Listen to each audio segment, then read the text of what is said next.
And also, I will be starting my recording if you don't mind. Sure. Thank you, No Mike. problem. Take it away. Okay. So California College of the Arts is a fully accredited private nonprofit school of art and design located here in the San Francisco Bay Area. We've been around for over 100 years. We were founded during the arts and crafts movement. But we've been able to do a lot of really great things over this time with the programs that we offer and the opportunities we're able to provide to our students. So the first thing that I'm going to do is show you a brief video. Hopefully the sound will work. It's just music though, in case you can't hear anything, but this will give you a little bit of a better idea of where our students are living, studying, and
okay, so hopefully that gave you a little bit of a better idea of where we are and what we're doing.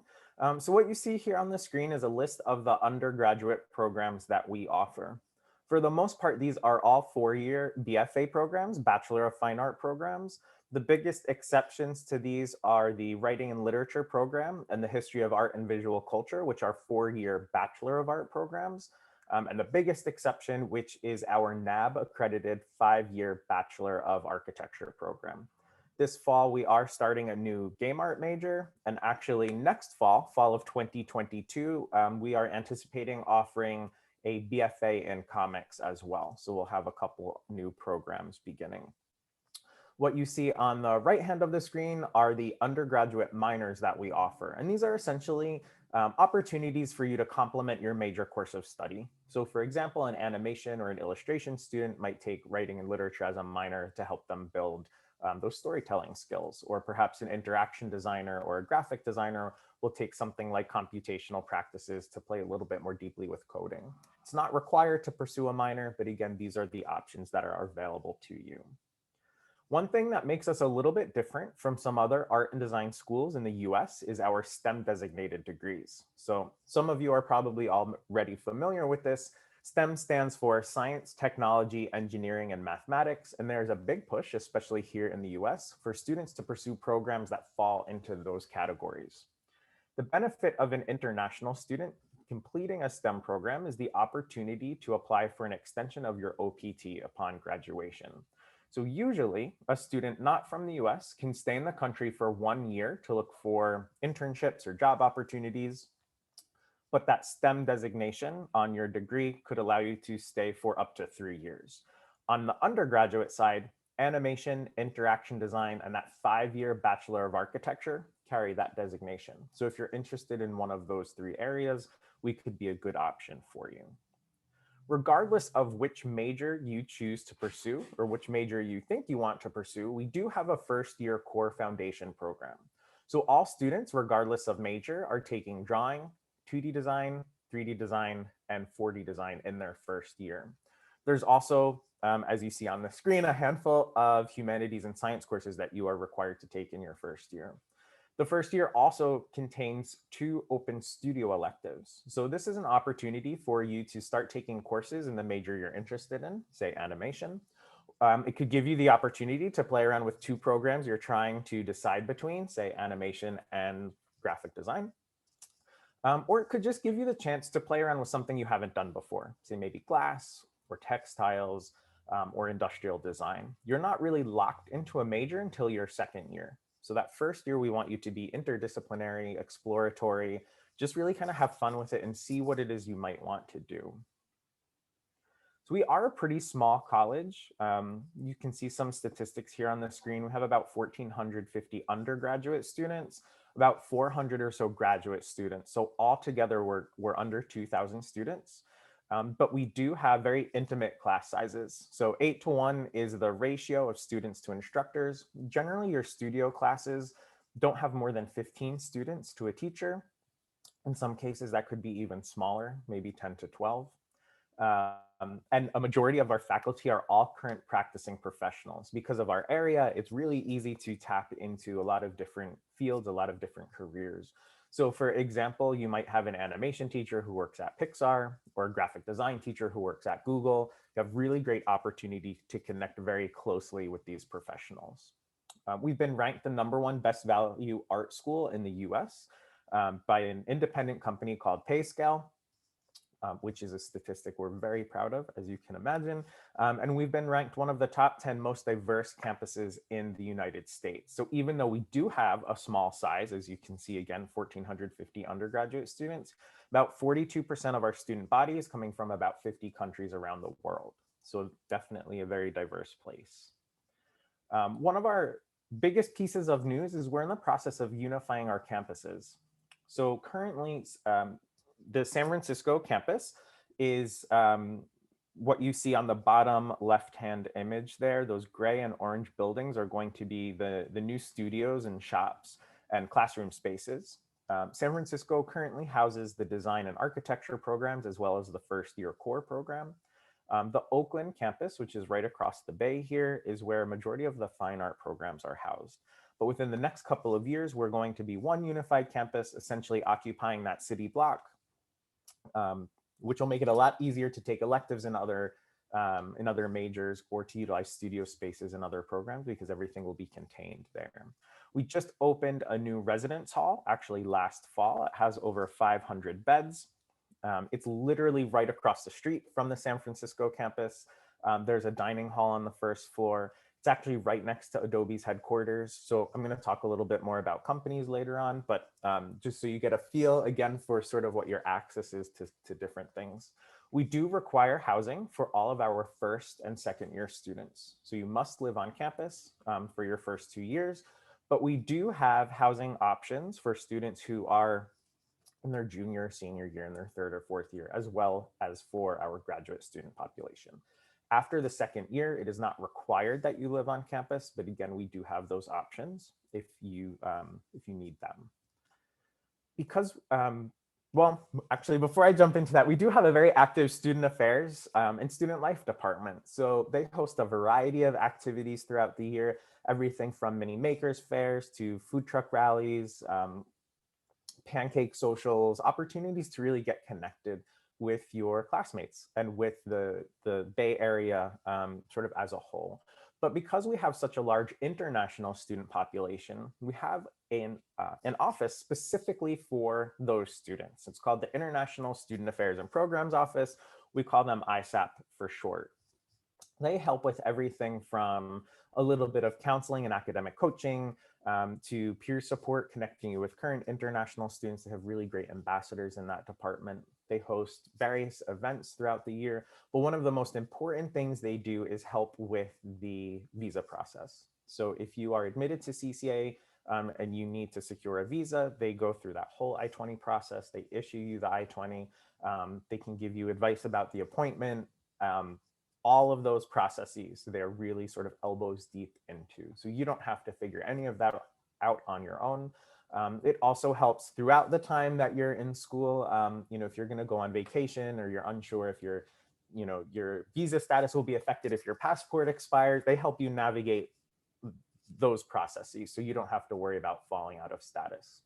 And they'll actually also be the department that will help you with that OPT extension if you're taking a STEM program and that's something you want to take advantage of.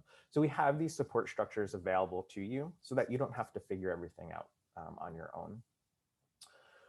We do have study abroad opportunities and something called ACAD exchange. So summer abroad is essentially that, an opportunity for usually 2 to 3 weeks during the summer to go to a different country and essentially work on a project or take a class. These offerings change every year. Unfortunately, the past couple of years, we were unable to offer these opportunities because of COVID, but we're usually going anywhere between 8 to 10 different places. And literally, we've been all around the world, as these images sort of illustrate. ACAD exchange is an opportunity for you to go to another ACAD school for 1 semester.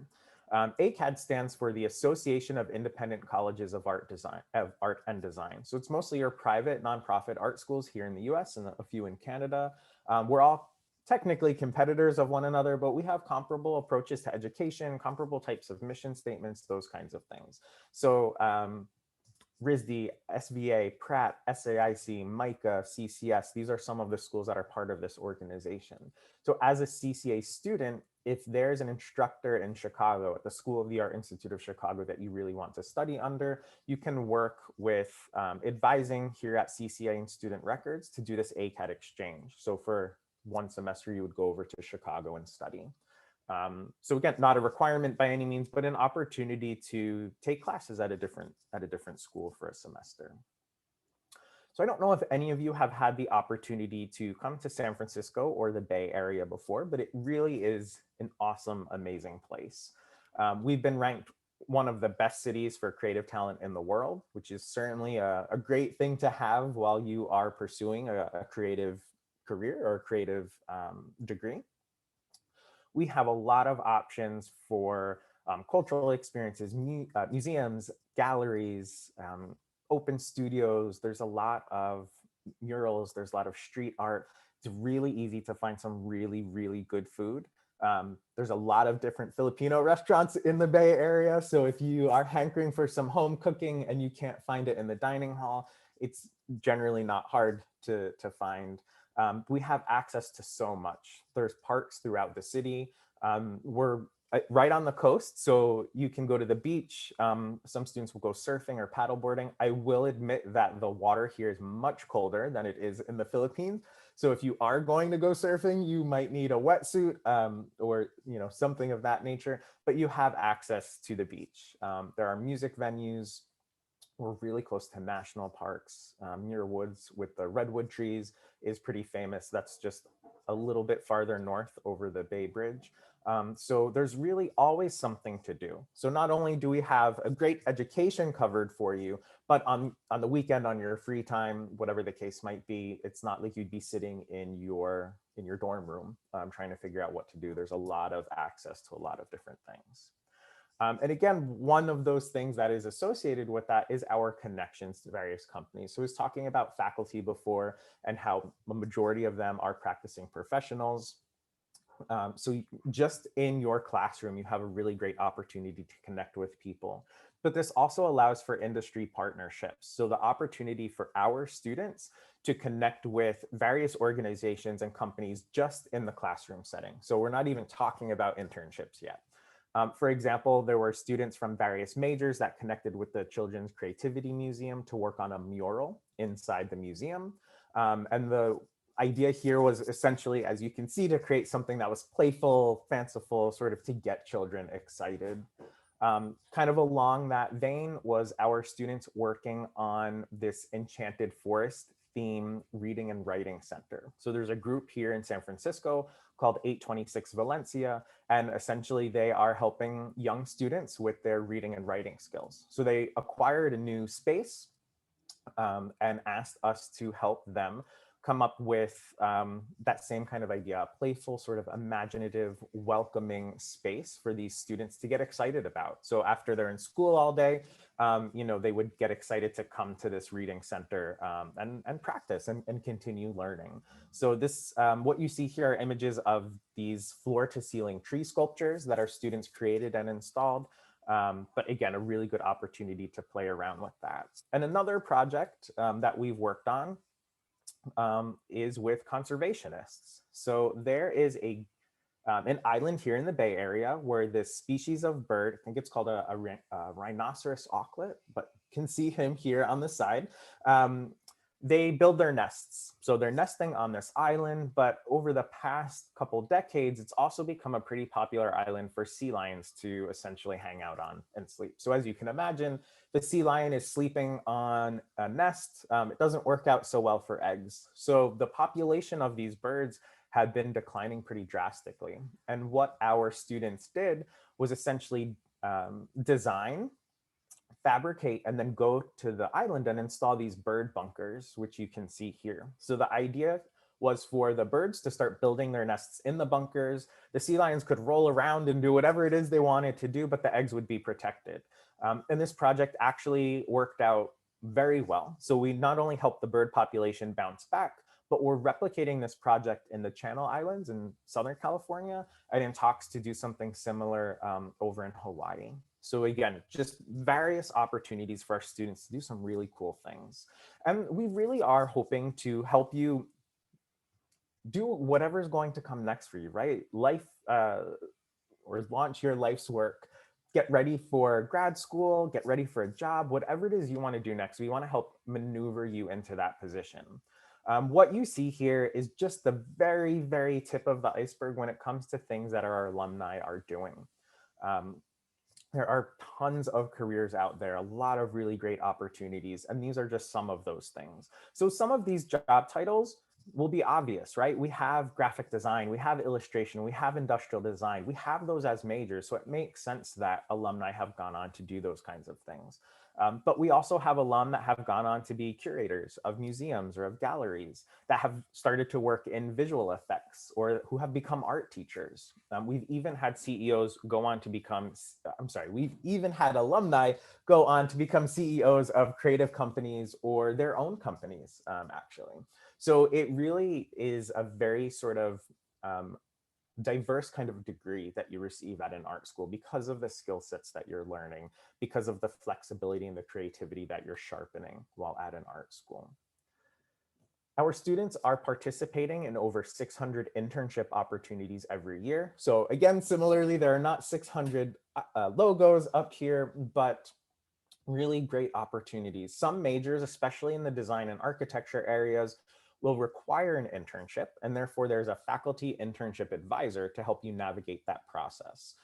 But again, your teachers are practicing professionals, and regardless of major, everyone has access to our career development department for the entire time you're at CCA, as well as throughout your life as an alumni. They're always a resource that you can tap into. They help with everything from writing a resume, polishing a cover letter, practicing interview skills. They're bringing over 200 companies every year to campus to work with our students and also helping connect them with those 600 internships. There is a social impact job fair for students every year. So these are mostly for sort of mission-driven and nonprofit types of organizations that our students have been interested in. But sort of the highlight event that they host every year is a career expo. So this takes place in the spring. Usually there's anywhere between 80 to 85 companies. They come and set up essentially a private job fair for our students and our alumni. So again, we don't guarantee a job. No one can guarantee you a job after you graduate. We don't have job placement or anything like that, but we really do our best to provide you with whatever opportunities you'll need to become successful. And we have really good results. That's why we were ranked the #1 value art school for return on investment. The annual salary for more than half of our recent alum is $60,000 or greater. And a majority of our students are indicating to us that they're working within a year after graduating, and they're working in fields that are directly related to the education they received at CCA. So we do, again, have pretty good outcomes. As far as applying to CCA, we do have a pretty standard application process, and you can see those items listed here. We are on the Common Application, so if you are utilizing that app for other schools, it's certainly okay to use it for CCA as well. We also have our own internal application. Either one is fine, it doesn't matter. Both do contain a personal essay that you'll need to write. We're also requiring your official transcripts. Generally, you would talk to your counselor about sending those to us. At least one letter of recommendation. This can also come from your counselor, but it can come from an art teacher, another teacher, a supervisor, an employer, pretty much anyone who's not related to you, no friends or family for your recommendation letter. You can always submit 2 if you want, but we require at least 1. Proof of English proficiency, I'll talk about that in one moment, and portfolio, which I'll also talk about in a moment. We are test optional here at CCA, so that means you do not need to take SATs or ACTs. If you are taking either of those exams to fulfill graduation requirements or because another school is requiring you to do so, you can always submit those scores to us. It will never hurt you. In some cases, we can use that in place of the English proficiency, or use it for writing placement for your writing class in the first year. So again, if you have them, feel free to send them along, but you do not need to take them for us. As far as our English language requirements, generally we're seeing TOEFL, IELTS, or Duolingo, and you can see those minimum scores listed here on the screen. We are able to waive this requirement in cases where students are going to an international school or an American school, a British school, a Canadian school, somewhere where the language of instruction essentially is English. So if you have been going to a school with English as the medium of instruction, taking regular English courses, so no ESL or ELL or writing skills, but essentially like English 9 or English 10, right? Your regular English classes or higher, say AP English, and taking those courses for at least 3 years, receiving grades of at least C or higher, we can generally waive this requirement. So really the best thing to do when you're interested in CCA and you're applying is to submit your transcript as soon as possible so that we can take a look and essentially review to see if you're eligible for that waiver. You can always ask, and we'll always give you our best estimated guess based on the information you provide to us, but we can't actually waive anything until we have your transcripts. So I know English is quite common in the Philippines, so some of you are probably attending schools where this would be the case. And again, you would just want to submit that transcript. So as far as portfolio goes, this is probably the most stressful part of the art school application. We probably make it a little bit more stressful for you because we actually don't have any specific requirements. This is going to be something incredibly important. If you're thinking about art school, especially art school in the US, you really need to do some research because different schools might have different requirements. And that could be anything from the number of pieces to the types of artworks they want to see in the portfolio.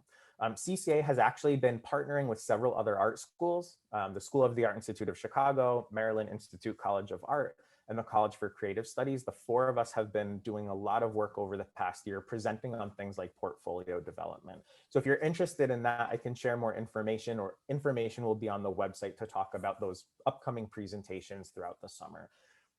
But for CCA, really all we're asking you to do is show us 10 to 15 images of your strongest, most recent artworks. And that's really it. We understand that everybody's coming from a different background. Some students, even here in the US, don't have access to different kinds of art classes. Maybe there's just a drawing 1 class and that's it. We don't penalize you for that. You're not punished for that. We are asking you to show us what you can do and what you can do well.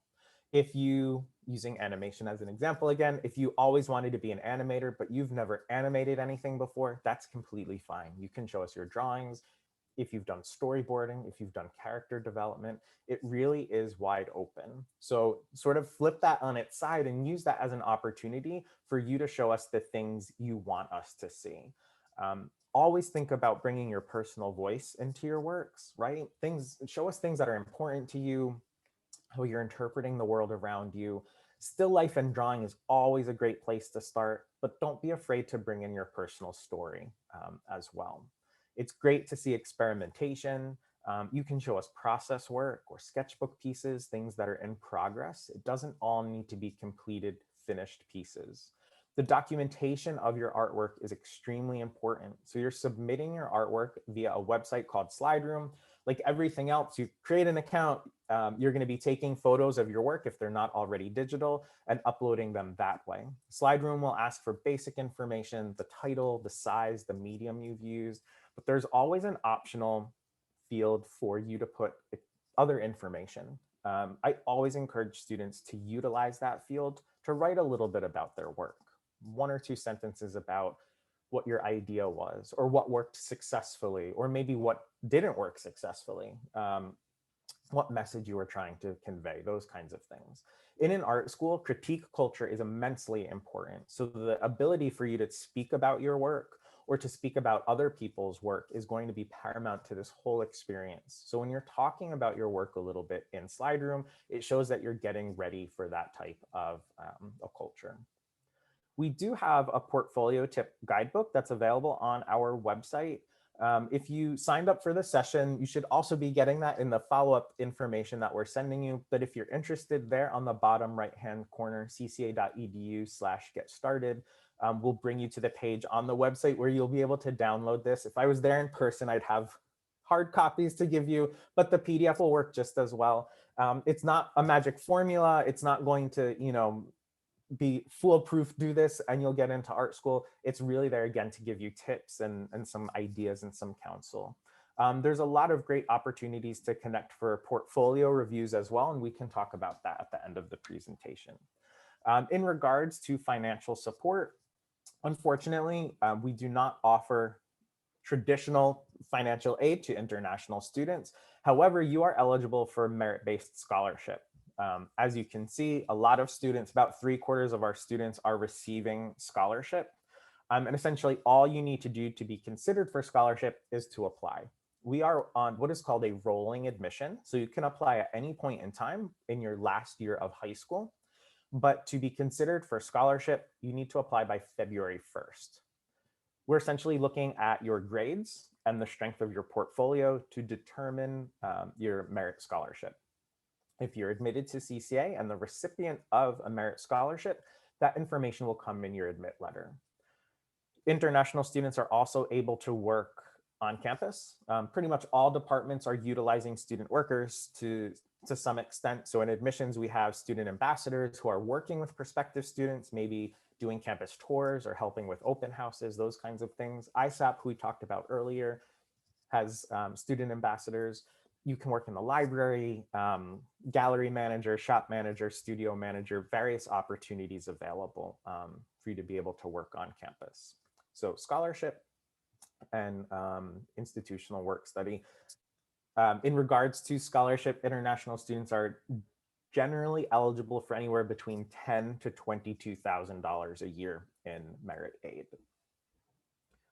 And then just to wrap it up, as far as application deadlines, again, this is sort of to reiterate what I just mentioned. So February 1st would be the deadline for students entering in the fall. If you happen to be a transfer student, you're transferring from another institution, you do have a little bit of extra time. But in general, February 1st is the date that you want to shoot for.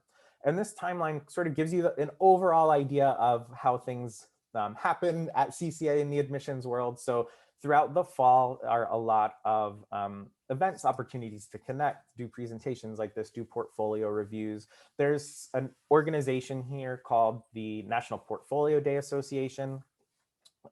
Portfolio days are essentially like college fairs, but specifically for art and design students and art and design schools to get feedback on your artwork. Because of the pandemic, all the events were virtual last year, which gave international students an opportunity to attend. This year, I don't know that they have the schedule completely finalized yet, but there will be some in person and some virtual. So we are expecting international students again to really be able to take advantage of those opportunities.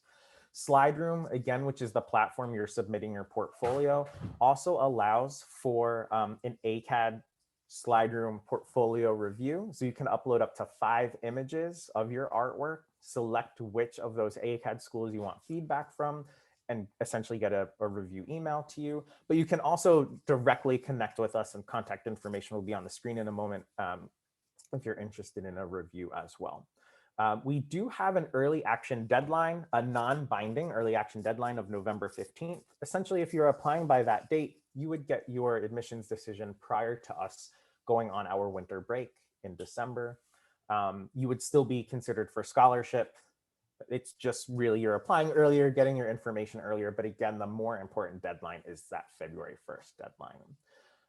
If you filled out that registration link, you're kind of all set. If not, and you are interested in more information, you can scan that QR code or go to apply.cca.edu/inquiry and put your information in there. I do encourage you to sign up, even if you're not 100% sure what direction you want to go in yet.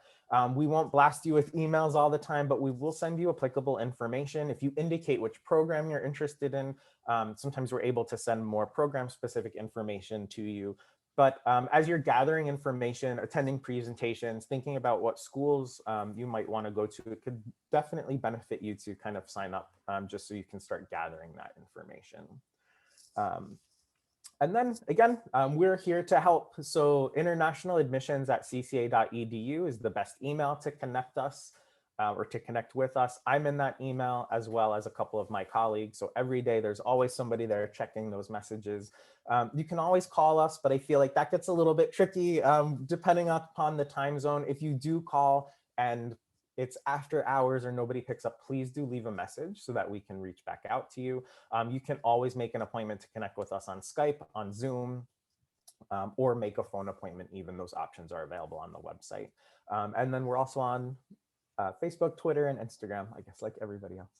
And that is about it. So it's just about 30 minutes, I think. So I'm going to stop sharing my screen. It looks like there were some maybe questions in the chat.